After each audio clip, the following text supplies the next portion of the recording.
Hi dear friends, welcome to Chalkboard Stories. അപ്പം നമ്മുടെ daily ബൂസ്റ്ററിൻ്റെ 62ാമത്തെ ദിവസമാണിന്ന്. 130/22 എന്ന് പറയുന്നത് assistant director Kerala national saving സർവീസിൻ്റെ ക്വസ്റ്റ്യൻ പേപ്പറാണിത്. ഓക്കെ, അപ്പോൾ ഫസ്റ്റ് തന്നെ നമ്മുടെ മാത്സിലേക്ക് പോകാൻ നമുക്ക് നോക്കാം. ഫസ്റ്റ് ക്വസ്റ്റ്യൻ എന്താണെന്ന്. തുടർച്ചയായ 3 ഒറ്റ പൂർണ്ണസംഖ്യകളിൽ ആദ്യത്തേതിൻ്റെ 4 ഇരട്ടി മൂന്നാമത്തേതിൻ്റെ ഇരട്ടിയേക്കാൾ 6 കൂടുതലാണെങ്കിൽ രണ്ടാമത്തെ പൂർണ്ണസംഖ്യ ഏതെന്നാണ് ചോദിച്ചിരിക്കുന്നത്.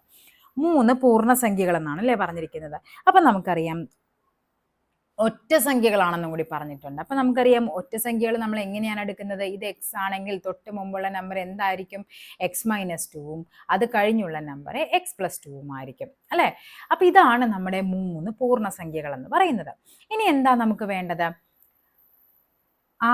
പൂർണ്ണസംഖ്യയിൽ ആദ്യത്തേതിൻ്റെ 4 ഇരട്ടി, ആദ്യത്തേതിൻ്റെ 4 ഇരട്ടി എന്ന് പറയുന്നത് മൂന്നാമത്തേതെന്ന് പറയുമ്പോൾ ഇതാണ്, മൂന്നാമത്തേതിൻ്റെ ഇരട്ടിയേക്കാളും എത്ര കൂടുതലാണ്? 6 കൂടുതലാണെന്നാണ് പറയുന്നത്.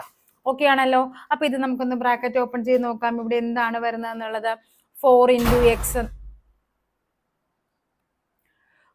ഇൻറ്റു എക്സ് എന്ന് പറയുന്നത് എന്താണ്? 4x ആണ് വരേണ്ടത് അല്ലേ. അപ്പൊ ഇവിടെ എന്ത് വരും? 4x - 8 എന്ന് വരും, വിച്ച് ഈസ് ഈക്വൽ ടു ഇവിടെ എന്താണ് വരേണ്ടത്? 2x + 4 + 6 എന്ന് വരും. ഓക്കെ, 2x + 4 2 × 2 4 അല്ലേ. അപ്പോൾ ഇവിടെ നമുക്ക് നെക്സ്റ്റ് എന്താണ് നമുക്ക് എടുക്കേണ്ടത് നോക്കിക്കേ. ഇവിടെ 4x - 8 എന്നല്ലേ പറഞ്ഞിരിക്കുന്നത്. അപ്പോൾ ഇവിടെ നമുക്ക് ഒന്ന് റീഅറേഞ്ച് ചെയ്യാം. അപ്പോൾ ഇവിടെ 4x - 2x = ഇവിടെ എത്ര വരും? 10 + 8 എന്ന് വരും, അതായത് 18 എന്ന് വരും. 2x എന്ന് പറയുന്നത് ഇവിടെ എത്രയാണ് വരേണ്ടത്? 18 ആണെങ്കിൽ x എന്ന് പറയുന്നത് എത്രയാണ്? 9 ആണ്. ഓക്കെ, x 9 ആണെങ്കിൽ നമുക്ക് എന്താണ് കിട്ടിയിരിക്കുന്നത്? രണ്ടാമത്തെ പൂർണ്ണസംഖ്യയല്ലേ ചോദിച്ചിരിക്കുന്നത്. അപ്പോൾ ഇതെത്രയാണ്? ഇത് 9 ആയിരിക്കും. ഇതെത്രയാണ്? 7 ആയിരിക്കും. ഇതെത്രയാണ്? 11 ആണ്. നമ്മളോട് ചോദിച്ചിരിക്കുന്ന രണ്ടാമത്തെ സംഖ്യയാണ്. സോ ഓപ്ഷൻ സി ആണ് നമ്മുടെ ആൻസർ ആയിട്ട് വരേണ്ടത്. ഓക്കെ, നെക്സ്റ്റ് നോക്കാം. പാലിൽ 7% വെള്ളം അടങ്ങിയിട്ടുണ്ട്. ഇതിൽ 4% കുറയ്ക്കാൻ 10 ലിറ്റർ പാലിൽ എത്ര ശുദ്ധമായ പാല് ചേർക്കണമെന്നാണ് ചോദിച്ചിരിക്കുന്നത്. അതായത് പറഞ്ഞിരിക്കുന്നത് ക്വാണ്ടിറ്റി നമുക്കറിയില്ല അല്ലേ. 7% എന്ത് വന്നിരിക്കുന്നത്? വെള്ളം വന്നിരിക്കുന്നത്. ഓക്കെ ആണല്ലോ. ഇനി ഇത് നമുക്ക് 4% കുറയ്ക്കാനായിട്ട് 10 ലിറ്റർ പാലിൽ എത്ര, അതായത് നമ്മൾ എന്താ വെള്ളത്തിന്റെ കണ്ടന്റ് കുറക്കണമെങ്കിൽ നമ്മൾ വെള്ളമല്ലല്ലോ എനിക്ക് കൂട്ടിച്ചേർത്ത് കൊടുക്കേണ്ടത്, പാലാണ് കൂട്ടിച്ചേർത്ത് കൊടുക്കേണ്ടത്. അപ്പോൾ ഓൾറെഡി എന്തുണ്ട്? ഓൾറെഡി നമുക്കറിയാം 10 ലിറ്റർ പാല് നമ്മുടെ കയ്യിലുണ്ട്. അതിലാണ് ഈ പറയുന്ന 7% എന്ന് പറയുന്നത് വെള്ളമാണെന്ന് നമുക്ക് മനസ്സിലായി. അപ്പൊ അതിന്റെ 7% എന്ന് പറയുമ്പോൾ എത്രയാണ്? 0.7 ലിറ്റർ ആണ് ഈ പറയുന്ന വെള്ളം എന്ന് പറയുന്നത്. ഓക്കെ, ഇനി എന്താണ് ഈ 0.7 എന്ന് പറയുന്നത്? അത് എത്രയാക്കി മാറ്റണം? 4% മാറ്റണം. 0.7 ലിറ്റർ എന്ന് പറയുന്നത് 4% ആക്കണം. നമ്മൾ പാൽ ആഡ് ചെയ്യുന്നതനുസരിച്ചിട്ട് വെള്ളത്തിന്റെ അളവ് കുറഞ്ഞുകൊണ്ടിരിക്കുകയാണ്. അത് എത്രയാക്കണം? 7% ആയിരുന്നു 4% ആക്കണം. അപ്പോൾ അവിടെ നമ്മൾ വെള്ളത്തിന്റെ അളവിന് അവിടെ ഒരു മാറ്റവും സംഭവിക്കുന്നില്ല. അപ്പൊ അവിടെ എത്രയാണത്? 0.7 തന്നെയാണ് എന്തെന്ന് പറയുന്നത്? 4% എന്ന് പറയുന്നത്. ഇനി അതിൽ എത്ര പാല് ചേർക്കണം എന്നാണ് ചോദിക്കുന്നത് അല്ലെ. എത്ര പാല് ചേർക്കണം എന്ന് ചോദിച്ചു കഴിഞ്ഞാൽ ഈ 7%, 4% 0.7 ആണെങ്കിൽ ഈ പറയുന്ന 100% എത്ര എന്നാണ് ചോദിച്ചിരിക്കുന്നത്. ഓക്കെ, ഡയറക്റ്റ് ക്രോസ് മൾട്ടിപ്ലൈ ചെയ്യുക. അപ്പോൾ ഇവിടെ എന്ത് വരും? 100 × 0.7 / 4 എന്ന് വരും അല്ലെ. ഇവിടെ നമുക്ക് 4ഉം 100ഉം കൂടി വെട്ടിക്കളയാം. 25 തവണ 25 × 0.7 എന്ന് പറയുമ്പോൾ നമുക്കറിയാം 25ഉം 7 തവണ മൾട്ടിപ്ലൈ ചെയ്യുമ്പോഴേക്കും എത്ര വരും? 175 വരും അല്ലെ. 175, അതായത് 17. ഒരു പോയിന്റ് മാറ്റി, ഇത് ഒരു ഡിജിറ്റ് മാറ്റി പോയിന്റ് ഇടുമ്പോൾ 17.5 ആകും. അപ്പൊ അതായത് നമുക്ക് ഇവിടുന്ന് എന്ത് മനസ്സിലായി? ആദ്യം 10 ലിറ്റർ പാലുണ്ടായിരുന്നു. അതിൽ നമുക്ക് എന്ത് ചെയ്യണം? ഇപ്പോൾ വെള്ളത്തിന്റെ അളവ് കുറയ്ക്കാൻ വേണ്ടിയിട്ട് നമ്മൾ വീണ്ടും പാല് ചേർക്കണം. ഇപ്പോൾ നിലവിൽ അളവ് എത്രയാണ്? 17.5 ആയി. അപ്പോൾ എത്ര ലിറ്റർ പാല് നമ്മൾ ഒഴിച്ചു കൊടുത്തു? 17.5 - 10, അതായത് 7.5 ലിറ്റർ പാലാണ് നമ്മൾ വീണ്ടും അതിലേക്ക് എന്ത് ചെയ്തത്? ഒഴിച്ചു കൊടുത്തത്. ഓപ്ഷൻ ബി ആണ് നമ്മുടെ ആൻസർ ആയിട്ട് വരേണ്ടത്. അതായത് ഇവിടെ ഇത്രയും ഓർത്താൽ മതി. നിങ്ങൾ പാലിന്റെ 4% കുറയ്ക്കണം എന്ന് പറയുമ്പോഴും അവിടെ നമ്മൾ ആഡ് ചെയ്ത് കൊടുക്കുന്നത് എന്താണ്? പാലാണ് നമ്മളവിടെ ആഡ് ചെയ്ത് കൊടുക്കുന്നത്. അവിടെ വെള്ളമല്ല നമ്മൾ കൂട്ടി കൊടുക്കുന്നത്. അതായത് വെള്ളത്തിന്റെ അളവെന്ന് പറയുന്നത് അവിടെ എന്ത് സംഭവിക്കുന്നില്ല? മാറ്റം സംഭവിക്കുന്നില്ല. അവിടെ പാല് മാത്രമാണ് മാറ്റം സംഭവിക്കുന്നത്. ഓക്കെ ആണല്ലോ. നെക്സ്റ്റ് നോക്കാം.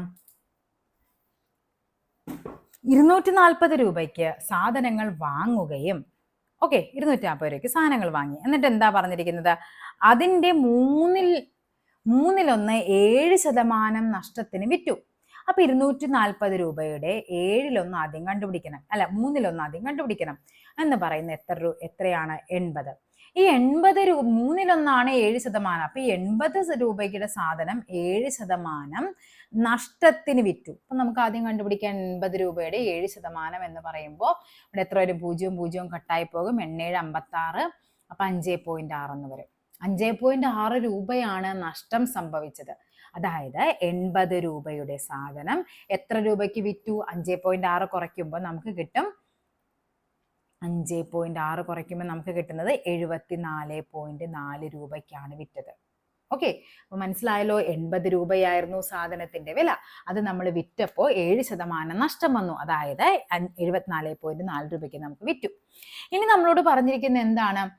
മൊത്തം ലാഭശതമാനം 5% ലഭിച്ചു. അതായത് ഓൾറെഡി 240 രൂപയുടെ സാധനത്തിന് അവർ വിറ്റ് എല്ലാം, അതായത് കുറച്ച് സാധനം നഷ്ടത്തിന് വിറ്റു, കുറച്ച് സാധനം ലാഭത്തിനൊക്കെ വിറ്റ് കഴിഞ്ഞപ്പോഴേക്കും മൊത്തം 5% ലാഭം കിട്ടി.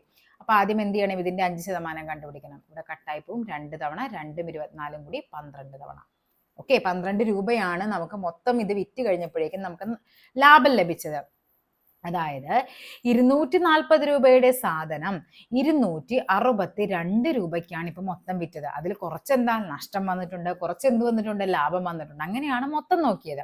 ഓക്കെ, അതായത് 240 രൂപയിൽ ഓൾറെഡി നമ്മൾ 80 രൂപയുടെ സാധനം നമ്മൾ വിറ്റല്ലോ. അവിടെ എത്ര രൂപയായി? ബാക്കി 160 രൂപയായി. ഓക്കെ, ഇനി ഇവിടെ എന്താണ് വരേണ്ടത്? 212 അല്ല, ഇപ്പൊ 252 252. ഇനി ഈ 252 സാധനം മൊത്തം നമ്മൾ വിറ്റ എമൗണ്ട് എന്ന് പറഞ്ഞ് 252. ഓക്കെ ആണല്ലോ? അതായത് മൊത്തം നമ്മൾ വിറ്റത് 240 രൂപയുടെ സാധനം 252 രൂപയ്ക്ക് വിറ്റു. ഇനി നോക്കിക്കേ, ഈ പറയുന്ന എത്ര രൂപയാണ് നഷ്ടം വന്നത്? 74.4 രൂപയുടെ കച്ചവടം നമ്മൾ ഓൾറെഡി നടന്നു കഴിഞ്ഞു. ഓക്കെ ആണല്ലോ? അതായത് നോക്കിക്കേ, ഇവിടെ 10-ൽ നിന്ന് കുറയ്ക്കുമ്പോൾ ഇവിടെ 6 വരും, ഇവിടെ 7, ഇവിടെ 7, 7. 177.6 രൂപയുടെ സാധനമാണ് നമുക്ക് എന്ത് ചെയ്യാനുള്ളത്? വിൽക്കാനുള്ളത്. ഓക്കെ, 170, അതായത് 160 രൂപയുടെ സാധനം 177.6 രൂപയ്ക്ക് വിറ്റാലാണ് നമുക്ക് ഈ പറയുന്ന 5% ലാഭം നമുക്ക് മൊത്തത്തിൽ കിട്ടുന്നത്. മനസ്സിലായോ എന്താ പറഞ്ഞതെന്ന്? അതായത് ഇപ്പോൾ ഉള്ള എമൗണ്ട് എന്ന് പറയുന്നത് 240 രൂപയുടെ സാധനം നമ്മുടെ കയ്യിൽ ഉണ്ടായിരുന്നു. അതിൽ നമ്മൾ 80 രൂപയുടെ സാധനം കുറച്ച് നഷ്ടത്തിൽ നമ്മൾ വിറ്റു. അതായത് 74.4 രൂപയ്ക്ക് അങ്ങ് വിറ്റു. അപ്പോൾ അവിടെ നമുക്ക് നഷ്ടം സംഭവിച്ചു. പക്ഷെ നമുക്ക് എന്ത് വേണം? എല്ലാ കച്ചവടവും കഴിഞ്ഞു. 240 രൂപയുടെ സാധനം ഞാൻ വിറ്റ് കഴിഞ്ഞപ്പോഴേക്കും മൊത്തം എനിക്ക് 252 രൂപയ്ക്കാണ് വിറ്റത്. അതായത് എനിക്ക് ലാഭം കിട്ടിയിട്ടുണ്ടല്ലോ. അതായത് കുറച്ച് ഈ 80 രൂപ കഴിഞ്ഞുള്ള ബാക്കി 160 രൂപയുടെ സാധനം ലാഭത്തിൽ കുറച്ച് വില കൂട്ടി വിറ്റാലല്ലേ നമുക്ക് ലാഭം ലഭിക്കുകയുള്ളൂ. അപ്പൊ 160 രൂപയുടെ സാധനം 177.6 രൂപയ്ക്ക് വിൽക്കണം. അതായത് ഇവിടുത്തെ ലാഭം എന്ന് പറഞ്ഞാൽ എത്രയാണ്? 17.6 ലാഭം എന്ന് പറയുന്നത്. എത്ര രൂപയ്ക്ക്? 160 രൂപയ്ക്ക്. ശതമാനം കണ്ടുപിടിക്കാൻ × 100 ചെയ്താൽ മതി. ഇവിടെ നമുക്ക് എന്താകും? കട്ടായി പോകും അല്ലേ? 0 കൂടി കട്ടായി പോകും. ഇവിടെ 16, ഇവിടെ ഒരു തവണ 1.1 × 10 വരും. അതായത് 11% ലാഭത്തിന് പോയത്. അതായത് ഇത്രയേ ഉള്ളൂ സംഭവം. 240 രൂപയുടെ സാധനം എന്താക്കി സ്പ്ലിറ്റ് ചെയ്തു? 2 ആക്കി കൊടുത്തു. ഒന്ന് 80 രൂപയ്ക്കും ഒന്ന് 160 രൂപയ്ക്കും. ഈ 80 രൂപയുടെ സാധനം 5% നഷ്ടത്തിന്, 7% നഷ്ടത്തിന് വിറ്റു. ഇവിടെ 11% ലാഭത്തിനായി. അപ്പൊ ടോട്ടൽ നമുക്ക് എന്ത് കിട്ടി? 5% ലാഭം ലഭിച്ചു. ഇതാണ് ആ ക്വസ്റ്റ്യൻ. 11% നമ്മുടെ ആൻസർ എന്ന് പറയുന്നത്. നെക്സ്റ്റ് നോക്കാം. ഒരു ഡസൻ കണ്ണാടി അടങ്ങിയ കാർട്ടൺ താഴെ വീണാൽ താഴെ പറയുന്നവയിൽ ഏതാണ് തകർന്ന കണ്ണാടിയിൽ നിന്നും പൊട്ടാത്ത കണ്ണാടിയിലേക്കുള്ള അനുപാതമല്ലാത്തത്? ഇത്രയേ ഉള്ളൂ സംഭവം. നമ്മുടെ ഒരു ഡസൻ എന്ന് പറയുമ്പോൾ നമുക്കറിയാം 12 കുപ്പിവളകളുണ്ട് അതിൻ്റെ ഉള്ളിൽ. കുപ്പിവളയിലല്ല, കണ്ണാടിയുണ്ട്. അതിൽ 12 എണ്ണത്തിൽ ഞാൻ പറയുവാണ് 7 എണ്ണം കണ്ണാടിയിൽ നിന്നും പൊട്ടാത്ത കണ്ണാടി. അപ്പൊ 7 എണ്ണം തകർന്നു പോയി, 5 എണ്ണം തകർന്നിട്ടില്ല. 5:7. അല്ലെങ്കിൽ നമുക്ക് പറയാം, അപ്പൊ 5:7 എന്ന് പറയുന്ന റേഷ്യോ നമുക്ക് പറ്റും അല്ലെ? ഇനി നമ്മൾ പറയുകയാണ് 6 എണ്ണം തകർന്നു, 6 എണ്ണം തകർന്നില്ല. അപ്പോൾ ഇവിടെ നമുക്ക് 1:1 എന്നുള്ള റേഷ്യോ വന്നു. പിന്നെ നമുക്ക് എന്ത് പറയാൻ പറ്റും? 4 തകർന്നു, 8 തകർന്നില്ല എന്ന് പറയാം. ഇവിടെ നമുക്ക് കട്ട് ചെയ്യാം. 1:2 എന്നാകും. അല്ലെങ്കിൽ തിരിച്ചു പറയാം ഇതിനെ. കണ്ടോ, 1:2 എന്ന് പറഞ്ഞാൽ 2:1 എന്ന് പറഞ്ഞാലും കറക്റ്റ് അല്ലേ? 8:4. 8 പൊട്ടിപ്പോയി, 4 പൊട്ടിയില്ല. അപ്പോൾ ഇവിടെ നമുക്ക് എന്ത് കിട്ടി? 2:1 എന്ന് കിട്ടി. അപ്പൊ ഇതും അതിന്റെ അനുപാതമാകാം. 3:1 എന്ന് പറയുമ്പോൾ നമുക്ക് ഏത് വരാം? 9 പൊട്ടിപ്പോയി എന്ന് വെക്കും. 3 പൊട്ടിയില്ല എന്ന് വെക്കി. ഇവിടെയും നമുക്ക് കട്ട് ചെയ്യുമ്പോൾ 3:1 എന്നായി. ഈ റേഷ്യോയും വരാം. ഈ 2:3 നോക്കിക്കേ. 2:3 എന്ന് പറയുന്നത് അത് വരില്ല. അപ്പൊ ഇതാണ് നമ്മുടെ ആൻസർ. ഇത് ചെയ്യാനുള്ള എളുപ്പവഴി എന്ന് പറയുന്നത് തമ്മിൽ കൂട്ടി വയ്ക്കാൻ മതി. 2 1 3 3 എന്ന് പറയുന്നത് 12ന്റെ ടേബിളിൽ പോകുന്നതാണ്. 4 3 1 4 4 എന്ന് പറയുന്നത് 12ന്റെ ടേബിളിൽ പോകുന്നതാണ്. 7 5 12 അതും എന്താണ്? 12ന്റെ ടേബിളിൽ പോകുന്നതാണ്. 2 3 എത്രയാണ്? 5 അത് നമുക്ക് 12ന്റെ ഫാക്ടർ ആയിട്ട് പറയാൻ പറ്റില്ല. അപ്പൊ ആൻസർ ഇതാണ്. 2:3 നമ്മുടെ ആൻസർ ആയിട്ട് വരേണ്ടത്. ഒരു ടയറിന് 2 പഞ്ചറുകളുണ്ട്. ആദ്യ പഞ്ചർ മാത്രം 10 മിനിറ്റിനുള്ളിൽ ടയറിനെ ഫ്ലാറ്റ് ആക്കും. രണ്ടാമത്തേത് 8 മിനിറ്റിനുള്ളിൽ ഇത് ചെയ്യും. വായു ഒരു കോൺസ്റ്റന്റ് നിരക്കിൽ പുറത്തേക്ക് ഒഴുകുകയാണെങ്കിൽ അത് ഫ്ലാറ്റ് ആക്കാൻ 2 പഞ്ചറുകളും ഒരുമിച്ച് എത്ര സമയമെടുക്കും? നമ്മൾ വർക്ക് ആൻഡ് ടൈം ചെയ്യത്തില്ലേ? സെയിം കൺസെപ്റ്റ് ആണ്. അവർ പഞ്ചർ എന്ന് പറഞ്ഞതേ. അതായത് എ ഒരു ജോലി എക്സ് സമയം കൊണ്ടും ബി ഒരു ജോലി വൈ സമയം കൊണ്ടും തീർക്കുന്നു. ആദ്യത്തെ ടയർ എക്സ് സമയം കൊണ്ടാണ് പഞ്ചറാക്കുന്നത്. ബി എന്ന് പറയുന്നത് വൈ സമയം കൊണ്ടാണ് പഞ്ചറാക്കുന്നത്. അങ്ങനെയാണെങ്കിൽ രണ്ടുപേരും കൂടി ഒരുമിച്ച് എ പ്ലസ് ബി എന്ന് പറയുന്നത് എന്താണ് നമ്മൾ പഠിക്കുന്നത്? X y divide by x plus y ആണ്. എക്സ് വൈ എന്ന് പറയുന്നത് എക്സ് എന്ന് പറയുന്ന 10 മിനിറ്റ്, ഇവിടെ എന്താണ്? 8 മിനിറ്റ് ഡിവൈഡ് ബൈ 10 + 8 എന്ന് വരും. അതായത് 80 ഡിവൈഡ് ബൈ 18 എന്ന് വരും. നമുക്കിതിനെ 2 കൊണ്ട് കട്ട് ചെയ്യുമ്പോൾ 40 ഡിവൈഡ് ബൈ 9 എന്ന് വരും. ഇതിനെ നമുക്ക് എന്ത് ചെയ്യാം? 40 ഡിവൈഡ് ബൈ 9 എന്ന് പറയുമ്പോൾ നമുക്ക് കട്ട് ചെയ്യാം. അപ്പൊ ഇവിടെ നമുക്ക് ഇനി ആൻസർ ആയിട്ട് എന്ത് വരും? 14 ഡിവൈഡ് ബൈ 9 എന്ന് പറയുമ്പോൾ നമുക്കറിയാം 9×4 36 അല്ലേ? അതായത് 40 ഡിവൈഡ് ബൈ 9 വരും. 9×4 36, റിമൈൻഡർ 4 വരും. അപ്പോൾ നമ്മൾ ഇതിനെ എങ്ങനെയാണ് മിക്സഡ് ആക്കി എഴുതുന്നത്? ആദ്യം നമ്മുടെ ആൻസർ എന്താണോ അതെടുത്ത് എഴുതുക, റിമൈൻഡർ എന്താണോ അത് മുകളിൽ എഴുതുക, ഡിവൈഡ് ബൈ എന്തുകൊണ്ടാണോ നമ്മൾ ഡിവൈഡ് ചെയ്യേണ്ടത് അതെടുത്ത് എഴുതുക. സോ ആൻസർ വരേണ്ടത് 4/9 മിനിറ്റ് ആണ്. മിനിറ്റ് കൊണ്ട് എന്ത് ചെയ്യും? ആ ടയറിനെ എന്ത് ചെയ്യുന്നുണ്ട്? 2 പഞ്ചറും കൂടി അതിനെ ഒരുമിച്ച് ഫ്ലാറ്റ് ആക്കുന്നുണ്ട്. ഓക്കെ, നെക്സ്റ്റ് നോക്കാം. രാവിലെ 9 മണിക്ക് ഒരു ക്ലോക്ക് ശരിയായി സജ്ജീകരിച്ചു. ക്ലോക്കിൽ 24 മണിക്കൂറിനുള്ളിൽ 10 മിനിറ്റ് വർദ്ധിക്കുന്നു. അടുത്ത ദിവസം ഉച്ചയ്ക്ക് 2 മണിക്ക് 2 മണി എന്ന് ക്ലോക്ക് സൂചിപ്പിക്കുമ്പോൾ യഥാർത്ഥ സമയം എത്രയായിരിക്കും? അതായത് പറഞ്ഞിരിക്കുന്നത് എന്താണ്? അതായത് 10 മിനിറ്റ് നമുക്ക് വർദ്ധിക്കുന്നുണ്ട്. എപ്പോ? 24 മണിക്കൂർ സമയം കൊണ്ടാണ് ഈ 10 മിനിറ്റ് വർദ്ധിക്കുന്നത്. ഓക്കെ ആണല്ലോ. ഇനി നമുക്കറിയാം ഈ പറയുന്ന 9 ടു പിറ്റേ ദിവസം 2 മണിയാണ് പറഞ്ഞിരിക്കുന്നത്. 2 PM അല്ലെ? രാവിലെ 9 മണി മുതൽ. അപ്പൊ നമുക്കറിയാം ഇന്ന് ടുഡേ, നെക്സ്റ്റ് ഡേ. അപ്പൊ ഇന്ന് രാവിലെ 9 മണി മുതൽ നെക്സ്റ്റ് ഡേ രാവിലെ 9 മണി വരെ നമുക്കറിയാം എത്ര മണിക്കൂറാണ്? 24 മണിക്കൂറുണ്ട്. ഓക്കെ, അപ്പൊ ഇവിടെ നമുക്കൊരു 10 മിനിറ്റ് നമുക്ക് ഇവിടെ എന്തായി കൂടിയിട്ടുണ്ട്. ഇനി എന്താ നമുക്ക് വേണ്ടത്? അപ്പൊ രാവിലെ 9 മണി കഴിഞ്ഞ് ഇനി നമുക്ക് എത്ര മണി വരെ വേണം? ഇത് 9 AM ആണ്. 2 PM വരെ നമുക്കറിയാം 10, 11, 12, 1, 2 2 മണി വരെ നമുക്ക് വീണ്ടും എന്ത് ചെയ്യുന്നുണ്ട്? 5 മണിക്കൂറും കൂടി വീണ്ടും വേണ്ടി വരുന്നുണ്ട്. അപ്പൊ നമുക്കിവിടെ നോക്കേണ്ടത് 10 മിനിറ്റ് എന്ന് പറയുന്നത് 24 മണിക്കൂറിലാണ് നഷ്ടമാകേണ്ടതെങ്കിൽ ഈ പറയുന്ന 5 മണിക്കൂറിൽ എത്ര മിനിറ്റ് നഷ്ടമാകുന്നു എന്നറിയാൻ ഡയറക്റ്റ് ക്രോസ് ചെയ്താൽ മതി. അപ്പോൾ എത്ര വരും? 10 × 5 ഡിവൈഡ് ബൈ 24 എന്ന് വരും. ഇവിടെ നമുക്ക് എന്ത് ചെയ്യാം? ഇതിനെ കട്ട് ചെയ്ത് കളയാം അല്ലേ? ഇവിടെ 6 ഇവിടെ എത്ര കൊണ്ട് കട്ട് ചെയ്ത് കളയാം? നമുക്ക് 2 കൊണ്ട് കട്ട് ചെയ്ത് കഴിഞ്ഞാൽ ഇവിടെ 5 വരും. ഇവിടെ എത്ര വരും? 12 വരും. ഓക്കെ, അപ്പൊ നമുക്കിവിടെ ആൻസർ ആയിട്ട് 25/12 എന്ന് കിട്ടും. 25/12 എന്ന് പറയുമ്പോൾ 12 12 24 അല്ല. അപ്പൊ ഏകദേശം 2 പോയിന്റ് സംതിങ് വരും. അപ്പൊ ഒരു 2 മിനിറ്റോളം നമുക്ക് ഇവിടെ നഷ്ടപ്പെടും. 2 പോയിന്റ് കുറച്ച് വ്യത്യാസമേ വരുള്ളൂ. 2 മിനിറ്റോളം. ഇവിടെ നമുക്ക് ഓൾറെഡി നമുക്ക് രാവിലെ 9 മണി വരെ വന്നപ്പോഴേക്കും നമുക്ക് 10 മിനിറ്റ് നഷ്ടപ്പെട്ടു. പിന്നെ എന്താണ്? 10 മിനിറ്റ് കൂടുതലാണ് കാണിക്കുന്നത് അല്ലെ? പിന്നെ ഒരു 2 മിനിറ്റ്. അപ്പൊ ടോട്ടൽ എത്രയാണ്? 12 മിനിറ്റ് ആണ് കൂടുതൽ കാണിച്ചിരിക്കുന്നത്. അപ്പൊ ഇപ്പൊ ക്ലോക്കിലെ സമയം എന്ന് പറയുന്നത് 2 മണിയാണ് എങ്കിൽ എന്താണ് നമുക്ക് ചെയ്യേണ്ടത്? നേരെ 12 മിനിറ്റ് കുറച്ചാൽ മതി. 12 മിനിറ്റ് കുറയ്ക്കാന്ന് പറഞ്ഞാൽ എത്രയായിരിക്കും? 1 മണി 48 മിനിറ്റ്. കണ്ടോ? 8 2 10, 0 ശിഷ്ട 1. ഇവിടെ എത്ര വരും? 6 1 1:60 എന്ന് പറയുന്നത് എത്രയാണ്? 2 മണി. കണ്ടോ? അതായത് 2 മണി എന്ന് പറഞ്ഞ് ക്ലോക്കിൽ കാണിക്കുമ്പോൾ ശരിക്കുമുള്ള സമയം എന്ന് പറയുന്നത് 1 മണിക്കൂർ 48 മിനിറ്റ് ആണ്. ഓപ്ഷൻ എ ആണ് നമ്മുടെ ആൻസർ ആയിട്ട് വരേണ്ടത്. നെക്സ്റ്റ് നോക്കാം. ഡ്രില്ല് ബോർ ആണെങ്കിൽ സീവ് എന്ന് പറഞ്ഞാൽ എന്താണ്? അരിപ്പ ഇല്ലേ, അരിപ്പ. അരിപ്പ എന്ന് പറയുമ്പോൾ അതിന്റെ ഫംഗ്ഷൻ എന്താണ്?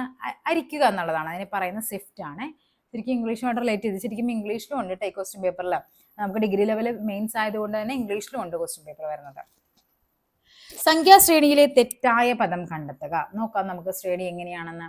8, അടുത്ത എന്താണ്? 14. 8, 14. അതായത് നോക്കിക്കേ, 8നെ 2 കൊണ്ട് ഗുണിച്ച് -2 ചെയ്യുമ്പോൾ നമുക്ക് കിട്ടും 16 - 2 14 എന്ന് കിട്ടി. നെക്സ്റ്റ് നമുക്ക് നോക്കാം. 14നെ 2 കൊണ്ട് ഗുണിച്ച് 2 കുറയ്ക്കുമ്പോൾ 28 - 2 ഇവിടെ 26 എന്ന് കിട്ടി. അടുത്ത എന്താണ് വേണ്ടത്? അപ്പൊ അടുത്ത ടൈം 26 ആണ്. ഇനി എന്ത് ചെയ്യണം? 26നെ 2 കൊണ്ട് ഗുണിച്ച് -2 ചെയ്യുക. 26നെ 2 കൊണ്ട് ഗുണിക്കുമ്പോൾ 52 ആണ്. 2 കുറക്കുമ്പോൾ 50 കിട്ടണം. 50 ആയിരുന്നു ഇവിടെ വരേണ്ടത്. അപ്പൊ നമുക്ക് നെക്സ്റ്റ് നോക്കാം. ഇവിടെ 50 ആണെങ്കിൽ 50 × 2 -2 100 - 2 98. കണ്ടോ? അപ്പൊ ഇവിടെ എന്ത് വരും? 98 വരും. 98 × 2 -2 98 × 2 എന്ന് പറയുമ്പോൾ നമുക്ക് 196 വരും. -2 194 വന്നു. കണ്ടോ? ഇവിടെ എല്ലാം ശരിയാണ്. തെറ്റായിട്ട് വരേണ്ടത് 48 ആണ്. 48ന്റെ പകരം വരേണ്ടിയിരുന്ന എന്താണ്? 50 ആണ് വരേണ്ടിയിരുന്നത്. നെക്സ്റ്റ് നോക്കാം. രവി വടക്കോട്ട് 9 കിലോമീറ്റർ നടക്കുന്നു. രവി വടക്കോട്ട്. ഓക്കെ, അപ്പൊ നമുക്ക് ആദ്യം നോർത്ത് സൗത്ത് ഒക്കെ വരയ്ക്കാം. ഇത് നോർത്താണ്, ഇത് സൗത്ത് ആണ്, ഇത് ഈസ്റ്റ് ആണ്, ഇത് വെസ്റ്റ് ആണ്. രവി വടക്കോട്ട് 9 കിലോമീറ്റർ നടന്നു. ഇവിടം വരെ 9 കിലോമീറ്റർ നടന്നു. എന്നിട്ട് അവിടെ നിന്ന് നേരെ തെക്കോട്ട് 5 കിലോമീറ്റർ ഇവിടം വരെ നടന്നു. ഇത് 5 ആണ്, ഇത് 4 ആണ് അല്ലെ. 5 കിലോമീറ്റർ നടന്നിട്ട് പിന്നെ എന്താ ചെയ്തത്? അവിടെ നിന്ന് നേരെ കിഴക്കോട്ട്, കിഴക്കെന്ന് പറയുമ്പോൾ ഇതാണല്ലോ, കിഴക്കോട്ടേക്ക് എത്ര പോയി? 3 കിലോമീറ്റർ നടന്നു.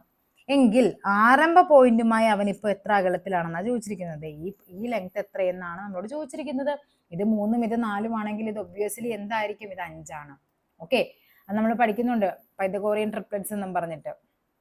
ഇത് 3 ഇത് 4 ആണെങ്കിൽ, അല്ല ഇത് 5 ഇങ്ങനെയാണെങ്കിൽ ഇത് 5 ആയിരിക്കും കേട്ടോ. ഇത് 4ഉം 3ഉം ആണെങ്കിൽ. കാര്യം ഇത്രയേ ഉള്ളൂ. 4ന്റെ സ്ക്വയർ പ്ലസ് 3ന്റെ സ്ക്വയർ എന്ന് പറയുന്നത് 16 പ്ലസ് 9 ആണ്. അതായത് 25 ആണ്. √25 എന്ന് പറയുന്നത് 5 ആണ്. പൈതഗോറിയൻ ട്രിപ്ലെറ്റ്സ് ആണ് ഈ പറയുന്ന 3, 4, 5 എന്ന് പറയുന്നത്.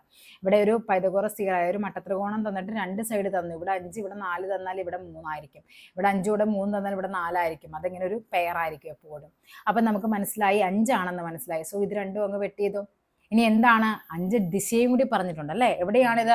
ഇത് നിന്ന സ്ഥലം ഇതാണ്. അപ്പൊ ഇത് വടക്കാണ്. വടക്ക് കിഴക്ക് ദിശയിൽ 5 കിലോമീറ്റർ ആണ്. സോ ഓപ്ഷൻ ബി ആണ് നമുക്ക് ആൻസർ ആയിട്ട് വരേണ്ടത്. നെക്സ്റ്റ് നോക്കാം.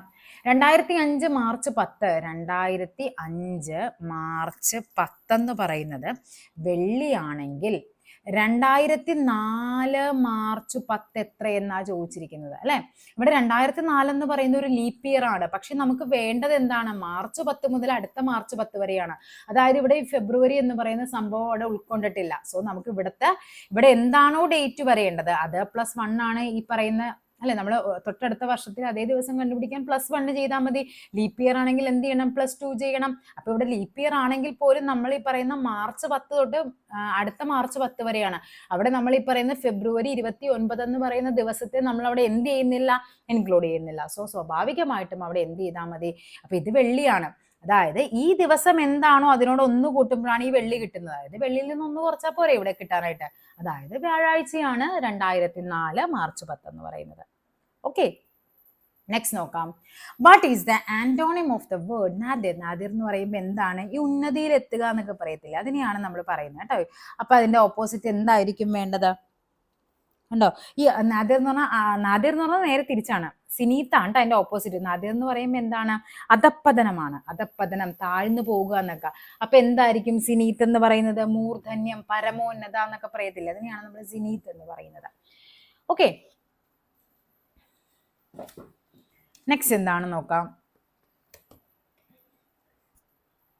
Supply the correct verb. Jim together with his son dash the project. നമ്മൾ ഒത്തിരി തവണ പഠിച്ചിട്ടുള്ളതാണല്ലേ ടുഗദർ വിത്ത്, അതേപോലെ as well as, more than, in addition, together with, along with, excluding, including, like, unlike, അതേപോലെ besides, except, ഇങ്ങനെ കുറേ വാക്കുകൾ നമ്മൾ പഠിക്കുന്നുണ്ട്. അങ്ങനെയുള്ള രണ്ട് വാക്കുകൾ, അങ്ങനെയുള്ള എന്താണ് രണ്ട് സബ്ജക്റ്റുകളെ നമ്മൾ എന്ത് ചെയ്യുന്നുണ്ട്, ഈ വാക്കുകളൊക്കെ ഉപയോഗിച്ച് കണക്ട് ചെയ്യുമ്പോൾ വെർബ് എന്ന് പറയുന്ന എന്തിനെ ആയിരിക്കണം എഗ്രി ചെയ്യേണ്ടത്, ഫസ്റ്റ് സബ്ജക്റ്റിനെ ആയിരിക്കണം എഗ്രി ചെയ്യേണ്ടത്. അപ്പൊ ഇവിടുത്തെ വെർബ് എഗ്രി ചെയ്യേണ്ടത് സിംഗുലർ ആയ ജിമ്മിനെയാണ്. ഓക്കെ, ഇവിടുത്തെ മകന് മാത്രമല്ല, അതും സിംഗുലർ തന്നെയാണ്. അപ്പൊ ഇവിടെ എന്ത് വേണം, ഇൻട്രൊഡ്യൂസേഴ്സ് എന്നുള്ള സിംഗുലർ ആണ് ഇവിടെ വേണ്ടത്. Okay, Jim together with his son introduces the project. Correct the sentence. Leona refrained to pay the fees. Okay, ഇവിടെ റിഫ്രൈൻഡ് എന്ന് പറയുന്നതിന്റെ നമ്മൾ ഉപയോഗിക്കുന്ന പ്രപ്പോസിഷൻ എപ്പോഴും ഫ്രം ആയിരിക്കണം. റിഫ്രൈൻഡ് ഫ്രം ആണ്, റിഫ്രൈൻഡ് ഫ്രം. കണ്ടോ, ഇതാണ് ഇതിന്റെ ആൻസർ ആയിട്ട് വരേണ്ടത്. അപ്പൊ തെറ്റെന്ന് പറയുന്നത് ടു, നമ്മളിപ്പോ പറയത്തില്ലേ പ്രിഫർ ടു, അതേപോലെ എന്താണ് നമ്മൾ പറയുന്ന trouble with, recover from, apologize to, agree to എന്നൊക്കെ പറയത്തില്ലേ, എഗ്രീസ് ടു സംതിങ്, അതെ ആ ഒരു മീനിങ്ങിലാണ് വരേണ്ടത്. എഗ്രി വിത്ത് പേഴ്സണും എഗ്രി ടു സംതിങ് ആണ്. എന്തെങ്കിലും ഒരു കാര്യത്തിനോടാണെങ്കിൽ നമ്മൾ എഗ്രി ടു പറയും. ആരെങ്കിലോടും ഇപ്പൊ ഞാൻ അയാളുടെ തീരുമാനത്തോടൊന്ന് യോജിക്കുന്നു എന്നൊക്കെ പറഞ്ഞാൽ അവിടെ എഗ്രി വിത്ത് ആണ്.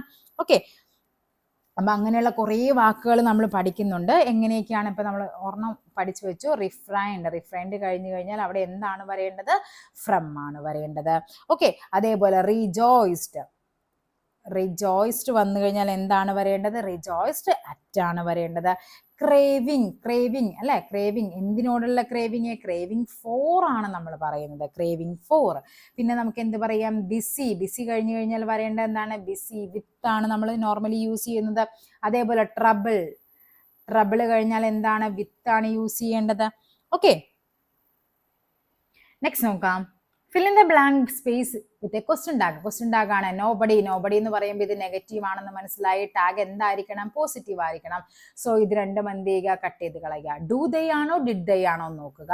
ഇവിടെ പറഞ്ഞിരിക്കുന്നത് എന്താണ്, കെയിം ആണ് പറഞ്ഞിരിക്കുന്നത്. കെയിം എന്ന് പറയുമ്പോൾ എന്താണത്, കം, അതായത് ഡിഡ് പ്ലസ് കം ആണ് കെയിം എന്ന് പറയുന്നത് അല്ലെ. അപ്പൊ ഇവിടെ ഏതാണ് വരേണ്ടത്, ഡിഡ് ദേ ആണ് വരേണ്ടത്. ഓപ്ഷൻ സി ഡിഡ് ദേ ആണ് ആൻസർ ആയിട്ട് വരേണ്ടത്. അപ്പൊ നെഗറ്റീവ് നോബഡി, അതേപോലെ തന്നെ എന്താണ്, നോ, നോട്ട്, സ്കെയർലി, പിന്നെന്ത് പറയാം, seldom, hardly, scarcely, barely, rarely, few, little, അങ്ങനത്തെ കുറേ വാക്കുകളുണ്ട് അല്ലെ, നമ്മൾ നെഗറ്റീവ് വാക്കുകളുണ്ട്. അപ്പൊ ഇത് നമുക്കിവിടെ മനസ്സിലായി, ഇത് നെഗറ്റീവ് ആണെന്ന് മനസ്സിലായി. ഈ കെയിം എന്നതിനെ നമുക്ക് സ്പ്ലിറ്റ് ചെയ്യുന്ന ഡിഡ് പ്ലസ് കം എന്നുള്ളതാണ്. അതുകൊണ്ട് തന്നെയാണ് ഇവിടെ ടാഗ് പോസിറ്റീവ് ആയിട്ട് വരേണ്ടത്. ഡിഡ് ദേ ആണ് answer. fill in the blank space with the correct preposition. Dash it is already late.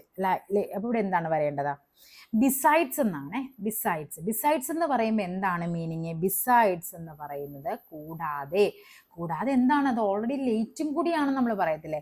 Beyond എന്ന് പറയുമ്പോൾ ബിയോണ്ട് എന്ന് പറയുമ്പോൾ അതിനും അപ്പുറം ആ ഒരു മീനിങ് ആണ്. ബിസൈഡ് എന്താണ്, ബിസൈഡ് എന്ന് പറയുന്നത് അരികിൽ. Okay, beside അരികിലാണ്. ബിസൈഡ്സ് എന്ന് പറയുമ്പോൾ ഇവിടെ എസ് വരുമ്പോൾ അത് എന്താകും, കൂടാതെ എന്നാകും. ബിറ്റ്വീൻ നമുക്കറിയാം അല്ലെ, ഇടയ്ക്ക് അല്ലെ, ബിറ്റ്വീൻ നമ്മൾ രണ്ടെണ്ണത്തിന്റെ ഇടയ്ക്ക് എന്നൊക്കെ പറയത്തില്ല, അതിനെയാണല്ലോ ബിറ്റ്വീൻ പറയേണ്ടത്. അപ്പൊ ഇവിടെ നിങ്ങൾ പഠിക്കേണ്ടത് ബിസൈഡും ബിസൈഡ്സുമാണ്. ബിസൈഡ് എന്ന് പറയുമ്പോൾ അരികിൽ അല്ലെ, മരിക്കാൻ നേരത്ത് ഇപ്പൊ അവന്റെ അരികിൽ ഉണ്ടായിരുന്നു എന്നൊക്കെ പറയുമ്പോൾ അവിടെ ബിസൈഡ് ആണ് വരേണ്ടത്. ബിസൈഡ്സ് വരുമ്പോൾ എന്താണ്, അത് കൂടാതെ എന്നുള്ള മീനിങ് ആണ്. ഓക്കെ, അപ്പൊ ഇവിടെ എന്താ പറയുന്നത്, കൂടാതെ അവൻ ലേറ്റുമാണ്, ഇറ്റ്സ് ഓൾറെഡി ലേറ്റ്, കൂടാതെ നമ്മൾ ലേറ്റുമാണെന്നുള്ളൊരു മീനിങ് ആണ്. Convert the sentence into indirect speech. The teacher asked him, are you ill? Okay, ഇവിടെ പറഞ്ഞിരിക്കുന്നത് ആർ യു ഇൽ, ഇവിടെ ഒരു ഓക്സിലറി വെർബാണ് അല്ലേ തന്നിരിക്കുന്നത്. ഒരു ഓക്സിലറി വെർബിൽ ആരംഭിക്കുന്ന ഒരു ക്വസ്റ്റ്യൻ ആണ് നമുക്കിവിടെ എന്ത് ചെയ്യേണ്ടത്, റിപ്പോർട്ട് ചെയ്യേണ്ടത്. അങ്ങനെയുള്ള ക്വസ്റ്റ്യൻസിനെ നമ്മൾ റിപ്പോർട്ട് ചെയ്യുമ്പോൾ നമ്മൾ എന്ത് ചേർക്കണം, ഒന്നുകിൽ വെദർ ചേർക്കണം, അല്ലെങ്കിൽ എന്താണ്, ഇഫ് ചേർക്കണം. ഓക്കെ, അപ്പൊ ഇവിടെ ഇഫ് ഉണ്ട്, വെദർ ഉണ്ട്, ഇഫ് ഉണ്ട്, ഇതെല്ലാം നമുക്ക് മനസ്സിലായി. ഇനി ഇതില് മൂന്നിലും ഏതാണെന്ന് നമുക്ക് നോക്കണം. ദ ടീച്ചർ നോക്കിക്കേ, ആസ്ക്ഡ് ഹിം, ചോദിച്ചു എന്നുള്ളതാണ്, അത് തന്നെ ഇവിടെ തന്നിരിക്കുന്നത് അല്ലെ. അപ്പൊ ഇവിടെ നമുക്ക് ചാൻസ് ഉണ്ട്. പിന്നെ എന്താ, ഇഫ് ഉണ്ട്. ഇവിടെ വെദർ പറഞ്ഞിട്ടുണ്ടെങ്കിലും ഇവിടെ ഓർഡേർഡ് ആണ്. ഇവിടെ ടീച്ചർ എന്താ ചോദിച്ചാൽ അവനോട് അറിയില്ല, നിനക്ക് വയ്യെന്നാണ് ചോദിക്കുന്നത്. അതൊരിക്കലും അവിടെ കമാൻഡ് ചെയ്യുന്നത് ഓർഡർ ചെയ്യുന്നോ അല്ല അല്ലെ. ഇവിടെ എന്താണ് ചോദിക്കുന്നു, ഇഫ് ഹി വാസ്, ഇല്ലെന്നുള്ളതാണ്. നിനക്ക് എന്താണ് പാടില്ലേ എന്ന് ടീച്ചർ ചോദിച്ചു എന്നുള്ളത്. സോ അവിടെ ഓപ്ഷൻ എ ആണ് ആൻസർ ആയിട്ട് വരേണ്ടത്. അപ്പൊ നിങ്ങൾ ഓർക്കേണ്ടത് എന്താണ്, ഒരു ഓക്സിലറി വെർബിൽ സ്റ്റാർട്ട് ചെയ്യുന്ന ക്വസ്റ്റ്യൻ ആണ് എങ്കിൽ അതിന് റിപ്പോർട്ട് ചെയ്യുമ്പോൾ എന്ത് വേണം, വെദർ വേണം, അല്ലെങ്കിൽ ഇഫ് എന്ന കണ്ടീഷൻ നമ്മൾ യൂസ് ചെയ്യണം. അവിടെ എന്താണ് പിന്നെ ഇവിടെ പറയുന്ന കാര്യം എന്ന് പറയുന്നത്, ഇവിടെ ആസ്ക്ഡ് ഹിം, അത് അങ്ങനെ തന്നെ തന്നിട്ടുണ്ട്, വേറെ അവിടെ വ്യത്യാസമൊന്നുമില്ല. ഓക്കെ, നെക്സ്റ്റ് നോക്കാം. fill in the blank space with the appropriate word. The snacks were dash when the mother came. Already, all together. നല്ലൊരു ക്വസ്റ്റ്യൻ ആണ് അല്ലേ ഇത്.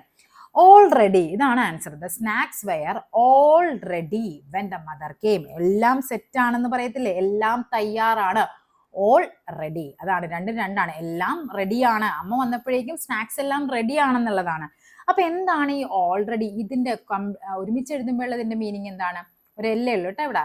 ഇതിനകം എന്നൊക്കെ പറയത്തില്ല, ഓൾറെഡി നമ്മൾ തീർത്ത് വെച്ചു. അപ്പൊ നീ വർക്ക് ഫിനിഷ് ചെയ്തോ, യെസ് ഓൾറെഡി ഞാനത് ഫിനിഷ് ചെയ്തു എന്നൊക്കെ പറഞ്ഞെന്താ, നീ പറയുന്നതിന് മുമ്പ് തന്നെ ഞാൻ ഇതിനകം നമ്മളത് ചെയ്തിട്ടുണ്ട് എന്നുള്ളതാണ്. ഇനി ഓൾ ടുഗദർ എന്ന് പറയുമ്പോൾ എന്താണ്, ഇത് ഒരുമിച്ച് എഴുതിയിരിക്കുന്നത്. അപ്പൊ എന്താണ് അതിന്റെ മീനിങ്, എല്ലാവരും ഒരുമിച്ച്, ഓൾ ടുഗദർ, അതിനെയാണ് ഒരുമിച്ച്. അവിടെ എന്താണ്, ഒരു എല്ല് മതി. ഈ ഓൾ ടുഗദർ സ്പ്ലിറ്റ് ചെയ്യുമ്പോൾ എന്താണത്, പൂർണ്ണമായും, അതാണ് അതിന്റെ മീനിങ് എന്ന് പറയുന്നത്. ഓക്കെ, ഓൾറെഡി എന്ന് പറയുമ്പോൾ എന്താണ്, എല്ലാം തയ്യാറാണ്. ഓക്കെ, നല്ല ക്വസ്റ്റ്യൻ ആയിരുന്നു അത്. ഓൾറെഡി എല്ലാം എന്താ മീനിങ് എന്താണ്, അതേപോലെ തന്നെയായിരുന്നു ഈ ക്വസ്റ്റ്യൻ പറഞ്ഞത്. ബിയോണ്ട്, ബിസൈഡ്, ബിസൈഡ്സ്, ബിറ്റ്വീൻ, ഇങ്ങനെ കൺഫ്യൂഷൻ വരുന്ന വാക്കുകളാണ്. ഇവിടെ എന്താണ്, ഓൾറെഡി സെപ്പറേറ്റ് ആണ്, എല്ലാം റെഡിയാണ്, തയ്യാറാണ്. ഓൾറെഡി ഇങ്ങനെ എന്താണ്, എല്ലാണ് വന്ന് എൽ, അതായത് ഇതിനകം എന്നുള്ള മീനിങ് ആണ്. ഓൾ ടുഗദർ ഒരുമിച്ചാണ്. ഓൾ ടുഗദർ എന്ന് പറഞ്ഞ സെപ്പറേറ്റ് ചെയ്യുമ്പോൾ എന്താണ്, പൂർണ്ണമായും എന്നുള്ള മീനിങ്ങിലാണ് അവിടെ യൂസ് ചെയ്യുന്നത്. Convert into active voice. The car has been repaired. The car has been repaired എന്നാണ് പറഞ്ഞിരിക്കുന്നത് അല്ലെ.